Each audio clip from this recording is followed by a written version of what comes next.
Olá, criador, olá, criadora, sejam muito bem-vindos a mais um Criação Positiva, o seu espaço de reflexão de como ser um melhor profissional, um melhor cidadão, um melhor pai de família, uma melhor mãe.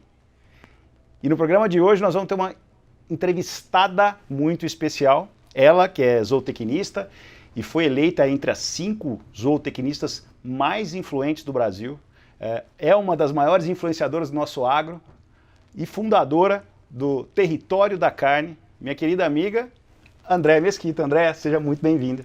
Obrigada, Paulo. Estou lisonjeada de estar aqui. Muito legal estar aqui com você e parabéns, estou adorando estar aqui.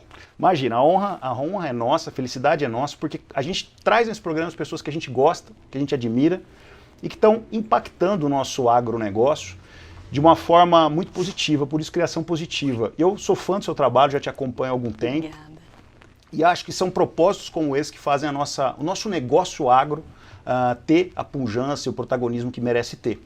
Andréa, hoje nós vamos falar um pouquinho sobre a Andréa, antes da gente entrar sobre a história do TC Lovers, das influências todas que você tem trazido para a nossa pecuária.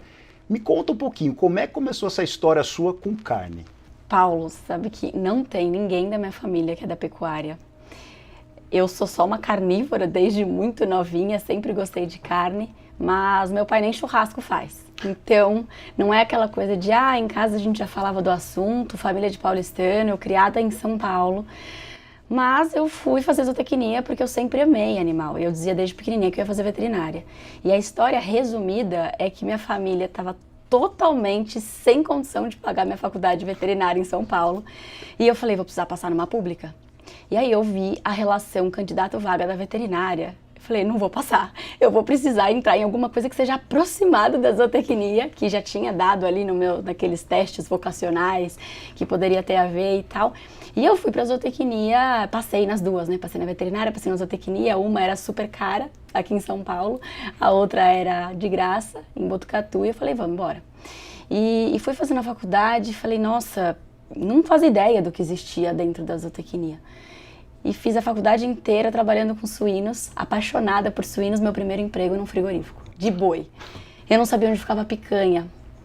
E aí eu falei, vou ter que descobrir isso aqui, né? Vou ter que, enfim. Aí eu lembro que teve um chefe meu que ele falou, olha, aproveita os seus 2 primeiros anos de mercado de trabalho que todo mundo quer te ensinar. Daqui a pouco você que vai ter que ensinar para as pessoas. E aquilo acho que foi uma das melhores dicas que eu tive na minha vida. E nesses 2 anos eu fui esponja de um jeito que eu ia nos frigoríficos, eu perguntava desde a faxineira até o diretor comercial, operacional. Eu queria saber tudo, da razão de tudo, e eu comecei a ser conhecida pela diretoria da questionadora, da pessoa que queria entender por que tinha um ralo que estava entupido dentro da fábrica. Então acho que eu juntei um certo inconformismo que eu sempre tive, um pouquinho, quando eu era criança falavam que era teimosia, e depois eu fui vendo que não, eu só não queria me contentar com respostas curtas, e ia indo atrás, e de repente eu comecei primeira promoção, segunda, terceira, quarta, quinta, e eu falei, tá legal isso aqui, tô gostando. Então assim, a minha entrada no mercado da carne foi assim, eu entrei como trainee num frigorífico, e decidi fazer algumas escolhas de que aquilo lá pra mim ia ser uma escola, e foi de fato. André, você entrou de uma forma quase inusitada, né? Primeiro na faculdade, e depois você entrou de uma forma inusitada, mais inusitada ainda no frigorífico, aprendeu bastante, criou bagagem, conhecimento. Aí você deve ter tomado uma decisão na sua vida. Não vou querer continuar sendo colaboradora de uma empresa, quero fazer algo diferente. Como é que foi esse insight? Como é que foi esse day one? Teve uma etapa antes. Eu tive um crescimento muito grande dentro dos frigoríficos, mas eu fiz uma pergunta assim, eu quero ser a pequena entre os grandes, eu quero ser grande entre os pequenos. E aí eu fui convidada para gerenciar uma fábrica de produtos ultra premium, e eu fiquei na dúvida porque eu falei, nossa, eu posso crescer muito ainda dentro dessa empresa multinacional, será que eu vou para ser gerente de uma produção pequena? Eu falei, cara, tá aí, porque é aí que eu vou aprender. Tudo vai estar na minha alçada, eu vou ter que decidir muita coisa, eu vou. E aí foi a minha segunda escola. E nessa segunda escola eu entendi que eu, enquanto gerente, não tinha resposta para quase nada. A única mulher da fábrica, todos os funcionários abaixo de mim, homens mais velhos do que eu, a grande maioria, e eu tendo que dar respostas que eu não sabia e não sabia onde buscar também. Porque você não tem uma escola de gerente de frigorífico, né? Onde que você vai ensinar a ser gerente de um frigorífico? E eu via que os meus clientes tinham muitas dúvidas. Me ligavam falando, poxa, essa carne chegou assim, essa carne chegou assada. E eu não sabia a resposta, e aquela coisa que você, enquanto gestor, deve ter isso, né? Você fala, bom, tá bom, eu vou resolver, não sei como, mas vou. E eu falei, podia ter uma escola para ensinar isso, né? Porque não tem. E eu entrava no frigorífico às 6 da manhã, saía às vezes 1 da manhã, auditoria e não sei o quê. Eu falava, que horas que eu vou sair para fazer um curso? E aí um dia eu fui fazer um curso, 3 dias fora da fábrica. Que, obviamente, eu joguei dinheiro no lixo, porque eu fiquei os 3 dias do curso atendendo celular, recebe carreta, envia carreta, reclamação voltando. E eu falei, eu paguei o curso, fiquei 3 dias fora da fábrica, não fiz o curso. Eu falei, por que não existe uma escola online para gerentes que nem eu? E aí eu acho que foi day one. Só que não aconteceu nessa época. Eu fui para os Estados Unidos, eu saí dessa empresa, fiquei 1 ano lá nos Estados Unidos de trainee, ou seja, eu já tinha sido gerente de fábrica e eu voltei alguns degraus, porque eu falei, eu preciso dar esse step back e entender como é que eu vou estruturar essa nova ideia. Eu fiquei lá 1 ano.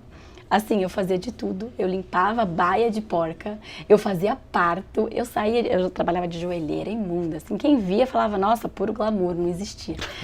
E eu lá matutando minhas ideias, como é que eu ia fazer. Eu já tinha criado o Instagram do Território da Carne, ninguém sabia, porque eu fiquei morrendo de vergonha, falei, ai meu Deus, eu vou contar para as pessoas que eu tenho um Instagram em 2015, isso. E fui criando essa ideia, como é que eu iria estruturar. E aí foi em 2017 que eu comecei a entender o mercado digital. Eu falei, eu vou criar uma plataforma de EAD para gerente. Tudo que eu tive que aprender na marra durante esses anos todos, eu vou ensinar. Então, desde as planilhas que eu criava, os treinamentos para os funcionários que eu não tinha de onde olhar, eu criei tudo. Eu falei, por que eu vou deixar isso só para mim? Não faz sentido. E aí foi o que eu fiz. Criei a escola, estruturei o curso e lancei meu primeiro curso. Sabe quantas vendas eu fiz? Nenhuma. Nesse dia eu falei, acabou a minha carreira, eu não tô mais gerente de fábrica, eu voltei dos Estados Unidos, estruturei por 6 meses uma empresa e ninguém quer comprar meu produto, ninguém quer ser treinado como eu queria. E aí eu fui entender que a comunicação estava errada. Eu falava, a primeira coisa que eu falava, eu acho que isso é uma dica para quem quer entrar em qualquer mercado, eu falava assim, eu vou vender cursos para gestores de negócios de alimentação. Eu nunca conheci um dono de restaurante que fala, eu sou o dono de um negócio de alimentação. Eu nunca conheci um dono de açougue que fala, eu sou o dono de um negócio de alimentação. Mas eu lá, empresária, falava, se eu falar só com o restaurante, eu vou perder o cara do açougue. Se eu falar com o cara do açougue, eu vou perder o cara do restaurante. Eu quis fazer uma coisa genérica. Meu primeiro erro de comunicação estava aí. Porque ninguém se identificou com o que eu vendia. E aí eu tive que assumir um imposto. E isso foi só 1 ano depois. Que era, com quem que eu vou falar? Eu falei, não, eu entendo de carne. Eu vou falar com o dono de uma loja de carne. E aí, se esse cara se identificar comigo, talvez o cara do restaurante vai se identificar. Eu mudei minha comunicação, imagina que decisão difícil. Ao invés de falar de negócio de alimentação, que era glamour, eu vou ensinar o gerente do açougue a ser melhor. E não tinha isso. E foi isso que eu fiz. E quer dizer que você teve a frieza de fazer o seu ajuste, o que a gente chama de Product Market Fit, né? Que é, para quem não sabe, é ajustar o produto ao mercado, né? Que isso é sempre uma grande dificuldade, um grande frio na barriga para o empreendedor. Você teve essa audácia, ajustou o Product Market Fit e hoje você está aí como uma das caras do agronegócio, das influenciadoras. Então, não foi só glamour essa carreira, né? Porque acho que muita gente acha ver a Andrea lá, cheia de prêmio, reality show, todo mundo acha que ela foi uma pessoa que nasceu para isso, tinha predicados e por essa razão, dons especiais, ela está aí onde ela está hoje. Não foi isso, Andrea? Eu acho que se eu puder dizer uma grande característica que eu tenho, graças aos meus pais, é resiliência. E isso não teria me levado, sem isso eu não teria chegado, e eu ainda espero e pretendo chegar muito longe, mas eu lembro no dia que eu fiz o lançamento do meu produto e não tive nenhuma venda, eu deitei na cama e eu só chorava. Eu falava, meu Deus, que profissional horrível eu sou. E aí, no dia seguinte eu falei, pera lá, como assim? Imagina, não é assim.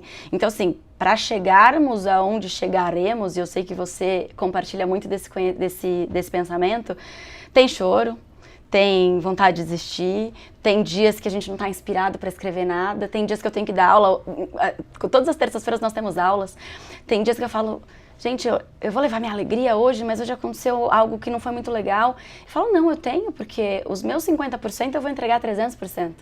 E do outro lado, eu sei que os empresários também estão esperando essa minha energia.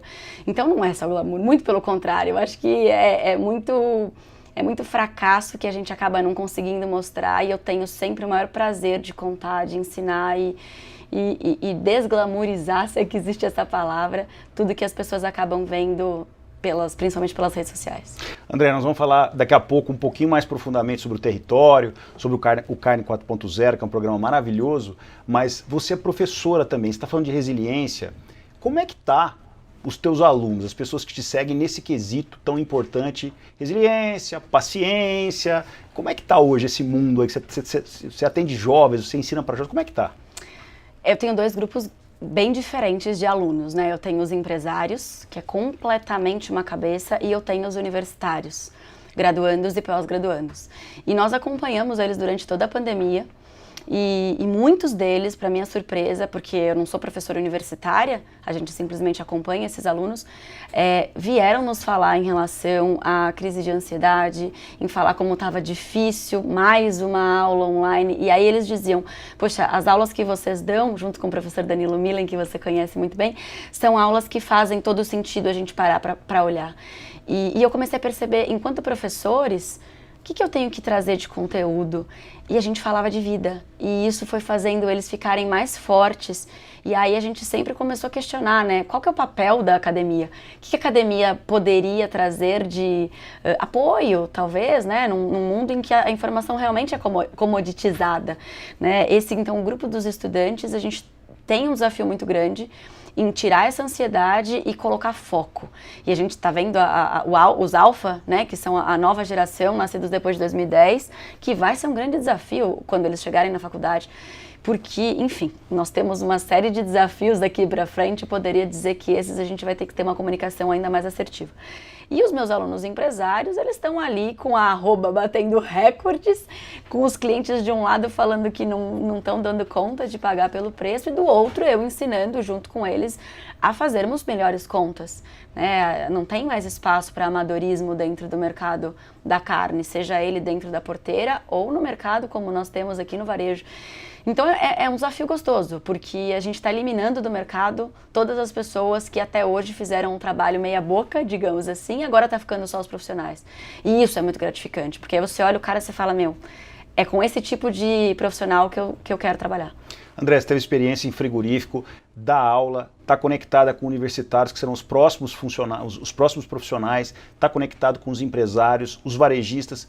Te pergunto, na tua experiência, a pecuária, o ecossistema de pecuária hoje, pensa em cadeia? Eles já pensam em cadeia ou ainda não?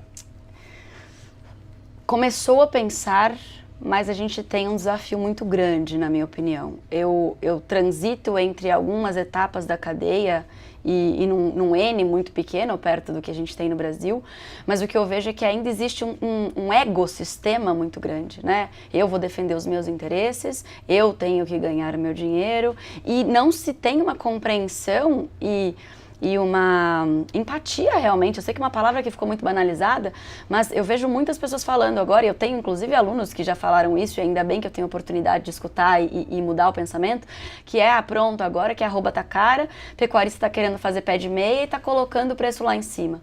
Mas ninguém olhou quando o pecuarista teve um problema na fazenda, como aconteceu de a gente acompanhar, de raio matar 25 novilhas e ele ficar com prejuízo, ou ter queimada, ou ter um problema na pastagem, ou operar no vermelho, que não é incomum, né, na pecuária. Então, eu vejo que tem uma dificuldade muito grande de olhar o lado do outro, mas no território da carne o que a gente está procurando fazer é isso, aproximar cada vez mais a cadeia, de uma forma onde a gente consiga enxergar o quanto que o outro só vive se eu estiver vendendo, só vive se eu estiver produzindo. Eu não tenho varejo de carne se eu não tiver o pecuarista produzindo. E o pecuarista produzindo sem ter um ponto de venda, também acaba tendo um problema de escoamento de produção. Então, assim, é um desafio, mas a gente está, um passinho de cada vez a gente vai conseguir. André, a gente vai falar sobre o território detalhadamente no próximo programa, mas eu imagino que essa vida tua de empreendedora, você teve alguns encontros, normalmente, você falou do Danilo agora, eu sei que um deles é o professor Danilo, grande amigo, aliás, um grande abraço para o Danilo, está convidado para ser o meu próximo entrevistado aqui. Você teve bons encontros, né? Eu acredito muito nos bons encontros, para te suportar nos momentos de dificuldade e tudo mais. Eu imagino que esse trabalho seu, esse desafio que é de falar em cadeia, que é o que você sempre fala, você precisa de ajuda, né? Primeiro, quem te ajuda? Segundo, quais ajudas que você precisa? Que pergunta! Já posso pedir as ajudas? Pode, deve. Primeira coisa, eu acho que vem de dentro. A primeira coisa é eu entender que o que eu tenho para falar é relevante. E a gente sabe, quem está assistindo a gente, que tem uma figura feminina empoderada falando, isso é praticamente frente das câmeras. Porque a gente também, enquanto mulher que cuida de casa, que tem um relacionamento estável, que tem que sair para viajar, tem as inseguranças de, será que o que eu estou falando faz sentido? Eu demorei muito tempo para perceber que a minha voz tinha que chegar em mais lugares. E por conta disso eu também deixei de pedir muita ajuda. Então é engraçado que quando eu paro para pensar o que eu poderia ter feito diferente, e essa pergunta sua me faz refletir, eu poderia e deveria ter pedido mais ajuda, então já fica a dica para quem está começando uma carreira de empreender agora. Eu acho que isso é muito positivo e muito importante. Então, eu sempre gostei muito de conversar, talvez não tanto pedir ajuda, mas eu tive, acho que desde da minha formação na faculdade, eu tive professores que falaram assim para mim: não vai para a carreira acadêmica, pelo amor de Deus, você tem perfil de mercado, você tem que ir para o mercado, você tem que falar para o mundo. Então, acho que desde essas ajudas sutis lá de trás, de mentores disfarçados ali, até você, que foi uma das pessoas que passou pelo nosso caminho. Quando a gente estava lá, o professor Danilo Milen e eu, a gente estava lá, você sabe disso, a gente estava lá sem saber se ia, se não ia, poxa, programa de formação complementar para universitários, quem que vai querer falar sobre isso? Danilo com a carreira consolidada, eu fazendo trocentas coisas ao mesmo tempo, e de repente pessoas como você no nosso caminho, e não é rasgação de seda, não preciso disso, mas de falar, poxa, aí tem uma mensagem bacana. E aí quando a gente começa a desfrutar das entregas, que eu acho que é a grande magia da coisa. E tem uma frase que eu gosto muito nesse sentido, seria injusto eu citar mais pessoas, porque tem várias no caminho, mas tem uma frase que diz mais ou menos de como você vive é melhor do que o que você vai levar, ou algo nesse sentido. E eu tenho procurado viver assim, com boas conversas, sabendo qual que vai ser o nosso legado da pecuária, e o máximo que vai acontecer é a gente fracassar e tentar de novo, e de novo, e de novo. E eu acho que nunca tem como dar errado quando você tem boa intenção. Então foram várias as pessoas, e as ajudas que eu preciso hoje, talvez a gente precise de mais organização na cadeia, que foi algo que você falou. Então, se eu tiver mais embaixadores da pecuária junto com a gente, pessoas jovens que queiram falar mais, que a gente já tem, né? Mas talvez mais ousadia e menos receio, acho que a gente vai, com certeza a gente vai atingir muito mais pessoas e chegar a muito mais lugares. E o Brasil é muito grande, né? O que acontece em São Paulo não é o que acontece no resto do Brasil, e isso eu consegui perceber nessa viagem que eu fiz, e de fato tem muita oportunidade pra gente crescer. É o salto da fé, né, quando você vai empreender, né? Primeiro você dá o passo, depois o chão se constrói, né, André? É isso aí, com certeza. André, eu ia te perguntar sobre mentor, agora vou mudar a pergunta, porque você já falou do monte de mentor aqui. Me fala o livro da tua vida. Eita, nós, eu tô lendo ele de novo, que é Mais Esperto que o Diabo.